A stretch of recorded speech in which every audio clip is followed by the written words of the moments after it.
Je vais vous faire passer les deux photos pour que vous regardiez un peu en termes de qualité d'image.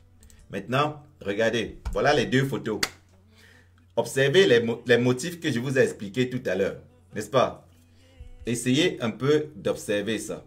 Je recule un peu. Voilà, vous pouvez voir les deux meubles là, dans les deux photos. Regardez bien. Les deux meubles qui sont posés là. Vous voyez qu'un meuble est nettement noir. L'autre meuble qui est posé sur la première photo est flou. C'est-à-dire que le meuble n'est même pas clair à voir. Vous ne pouvez pas distinguer ni les motifs, ni même les fleurs qui sont posées là, vous ne pouvez rien voir, ni même la main du tyran billard, vous ne pouvez pas voir. Donc, et regardez bien la fenêtre qui est derrière là. La même fenêtre, vous ne reconnaissez aucun carreau. C'est-à-dire les motifs qui sont là, vous ne reconnaissez rien. Et n'en parlons pas du rideau. Le rideau, c'est comme si c'était juste un mur, un truc entièrement uniforme qui est là. Donc, tous les détails ont disparu sur la photo que le prof a utilisée pour faire sa démonstration. Donc, quand nous revenons ici et nous mettons dans les deux photos côte à côte, vous observez nettement qu'il s'agit ici tout simplement d'une manipulation de l'opinion. Regardez les deux meubles là. Vous voyez, il y a un qui a un trait noir bien distinct avec les motifs et la photo où on ne voit pas la tête, tout est flou. Tout est flou. Vous comprenez? Donc, quand vous observez ça, partagez, parce que la partie ici, ça va vous permettre de comprendre en effet que, pour vous faire comprendre que les activistes qui ont été contre cette pétition se sont basés sur des faits qui sont aussi physiques et très simples. C'est-à-dire, on a pris une image qui est tellement floue où on ne distingue presque rien. Et voilà encore une autre image où on distingue tout. Vous comprenez? Et on compare dans les deux images. Si maintenant il faut regarder par rapport à la première image et la deuxième image, regardez les parties qui s'affichent. C'est-à-dire la forme de la tête de Biala. Vous voyez qu'il y a une nette, c'est-à-dire il y a des détails qui m'emmènent. On sent une ressemblance à peu près comment les cheveux parcourent là. C'est-à-dire il y a une petite ressemblance. Mais puisque la vidéo a été tellement comprimée que ça a perdu tellement de détails, vous ne pouvez plus rien distinguer pour pouvoir dire que ben voilà, il est comme ça. Ça c'est un billard qui est faux, c'est un fake et ça c'est un montage. Donc c'était pour expliquer un peu le Yoshi, comment il s'appelait encore là? Yoshi Koshanagi, qui a examiné dans la vidéo pour le professeur Franklin Nyamsi, l'a vraiment poussé à amener tout le monde, à rouler tout le monde dans la farine. Et c'est ce que France 24 va aussi faire quand ils vont observer les images que le professeur leur a données. Ils vont voir que ce ne sont pas des images claires, ce sont des images trop floues. Et ils peuvent même accuser, bon, heureusement, j'ai revu l'image en question sur la page web de la CIATV.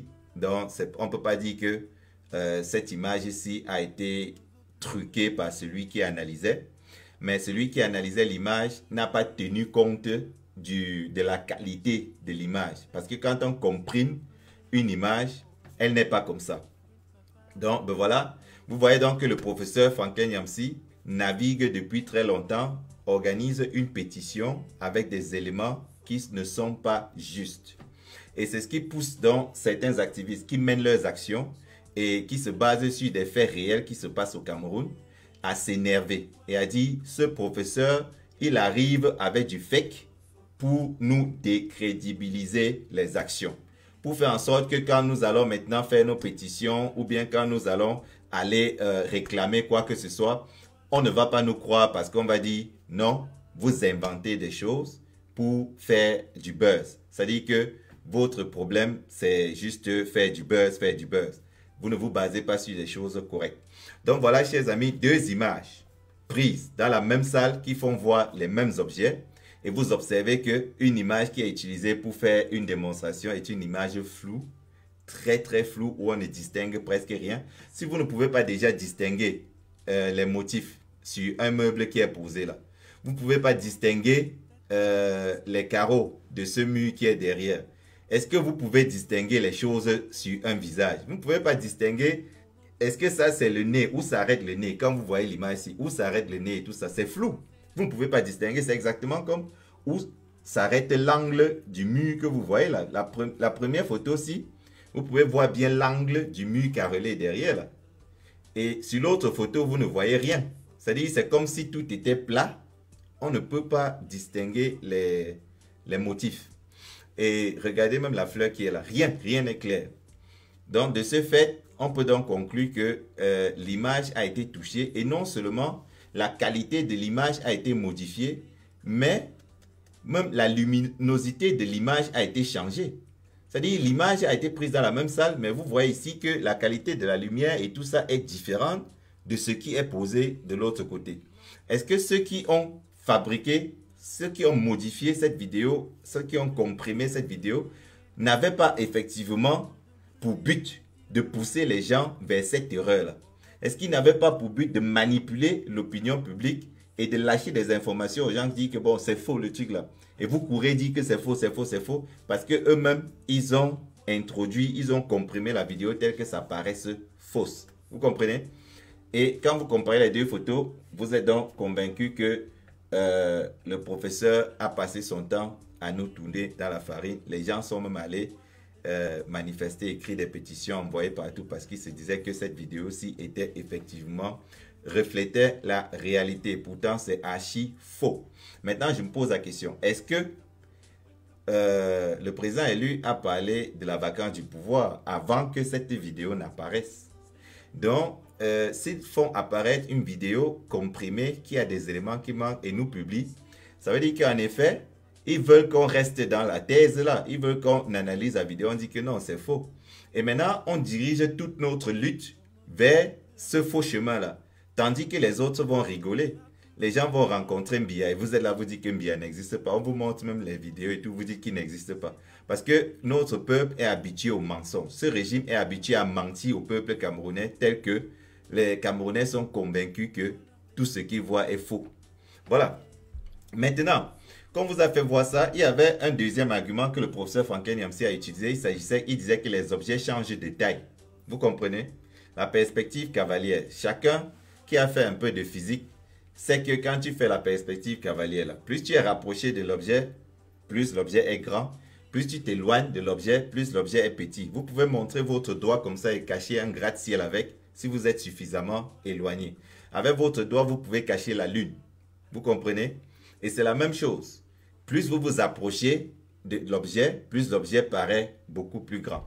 Donc, nous allons faire changer ces photos-ci et vous passer les autres photos où le professeur Franklin Nyamsi a utilisé pour nous faire comprendre que les objets changeaient de taille. Voilà. Donc voilà, je vous passe dans les autres photos où on va voir ces objets-là et on va analyser ces objets ensemble. Le changement de taille des objets sur la même photo. Donc, voilà, c'est bon. Maintenant, revenons ici, parce que si nous menons la révolution et tous ceux qui sont dans la révolution sont convaincus des fausses analyses qui sont faites jusqu'aux combattants en chef, c'est-à-dire les leaders, ça devient dangereux parce que nous avançons dans l'obscurité. Vous voyez? Et ce qui fait que je donne ici un point à ceux qui ont décrié ce montage, qui ont dit que vraiment... qui ont même essayé peut-être de boycotter cette pétition parce qu'ils n'avaient pas les moyens de faire les mêmes démonstrations que je suis en train de vous faire ici. Donc, regardez maintenant cette photo. Voilà donc une photo où le professeur Franklin Nyamsi a dit que ben voilà, les objets changent de taille dans la salle. Vous voyez? Que les objets changent de taille dans la salle. Voilà donc les deux photos. Regardez bien. La première photo est filmée telle que on voit la photo du bas. Est filmée telle que on ne voit pas la troisième table. Ça veut dire que la personne est beaucoup plus rapprochée. Et la deuxième photo qui est en haut là, celle qui est au-dessus, vous voyez la troisième table qui est à droite. Ça veut dire que la personne est plus éloignée. Et maintenant, comparons donc les objets. Où on est plus éloigné, les objets paraissent plus petits. C'est-à-dire que la photo du haut, on est éloigné. Et vous voyez le truc qui est posé là comme un trophée. Le bol qui est là, c'est plus petit. Et quand vous voyez sur la photo du bas, c'est plus grand. Tout simplement parce que on filme rapproché et reculé. Donc, c'est un événement que beaucoup de personnes ne devraient pas... C'est une question qu'on ne devrait même pas se poser. Parce que si vous regardez déjà même sur la photo qui est reculée, vous regardez le tableau qui est au mur là. Vous voyez que la vision, c'est-à-dire que l'écran, le champ visuel de la photo est beaucoup plus large parce qu'on est éloigné. C'est pourquoi vous voyez c'est ce tableau qui est en haut, à gauche, beaucoup plus grand. Vous comprenez? Donc, à ce niveau-ci, toutes ces informations qu'on a encadrées, tout ça, c'est pour tromper la vigilance de ceux qui ne comprennent pas en effet comment est-ce que ça fonctionne avec les photos. Donc, vous voyez qu'en un temps, deux mouvements, nous vous avons démontré que si on se base sur ces trucs-ci pour faire une pétition, ça n'a pas de sens. C'est-à-dire, la pétition va être certainement pas prise en compte par beaucoup de personnes parce que les éléments ne sont pas corrects. Vous comprenez? Et si maintenant, nous cherchons, pour ceux qui savent, la pétition pour la libération de Wilfried Siwe, si quelqu'un a le lien de la pétition, que la personne publie dans les commentaires. Et je vais vous faire donc voir l'évolution de cette pétition-là. Vous allez voir que cette pétition-là évolue avec une vitesse plus rapide. C'est-à-dire que il y a tellement de personnes qui signent cette autre pétition parce que l'objet de la pétition convainc tout le monde. C'est-à-dire que même celui qui est peut-être Sardina, lui, il comprend que Wilfried Siwe a été arrêté de manière vraiment drastique. C'est-à-dire que ce n'était pas légal ce qui s'est passé. Vous comprenez? Donc, c'est pourquoi sa pétition a eu une plus grande mobilisation. Les gens ont répondu beaucoup plus. Mais cette pétition s'y traîne. Nous sommes à 40 quelque chose, ça fait 41 000, presque 41 500 personnes qui ont signé depuis déjà 3 mois environ. Donc vous voyez que c'est une pétition qui n'avance pas. Ça n'avance pas pourquoi? La raison serait tout simplement que l'objectif, c'est-à-dire que le sujet de la pétition n'est pas correct, c'est pas vrai. Ce qui fait que ça ne motive pas beaucoup de personnes de participer à ça. Mais je vous ai expliqué l'autre côté positif de la pétition qui est la mobilisation. Savoir combien de Camerounais sont contre ce qui se passe au Cameroun, contre le gré à gré surtout.